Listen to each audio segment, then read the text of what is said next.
The Dumb Man by Sherwood Anderson. There is a story I cannot tell it. I have no words. The story is almost forgotten, but sometimes I remember. The story concerns three men in a house in a street. If I could say the words, I would sing the story. I would whisper it into the ears of women of mothers. I would run through the streets saying it over and over. My tongue would be torn loose. It would rattle against my teeth. The three men are in a room in the house. One is young and dandified. He continually laughs. There is a second man who has a long white beard.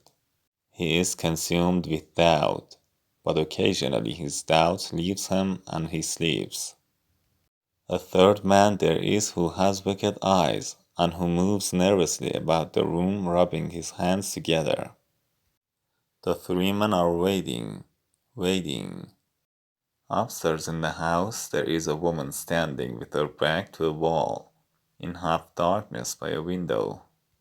That is the foundation of my story, and everything I will ever know is distilled in it. I remember that a fourth man came to the house, a white, silent man. Everything was as silent as the sea at night. His feet on the stone floor of the room where the three men were made no sound. The man with the wicked eyes became like a boiling liquid. He ran back and forth like a caged animal. The old gray man was infected by his nervousness. He kept pulling at his beard. The fourth man, the white one, went upstairs to the woman. There she was, waiting. How silent the house was. How loudly all the clocks in the neighborhood ticked. The woman upstairs craved love. That must have been the story. She hungered for love with her whole being. She wanted to create in love. When the white silent man came into her presence, she sprang forward. Her lips were parted.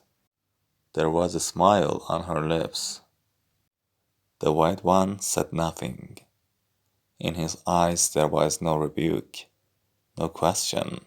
His eyes were as impersonal as stars. Downstairs the wicked one whined and ran back and forth like a little lost hungry dog. The grey one tried to follow him about, but presently grew tired and lay down on the floor to sleep. He never awoke again. The dandified fellow lay on the floor too. He laughed and played with his tiny black mustache. I have no words to tell what happened in my story. I cannot tell the story. The white silent one may have been death.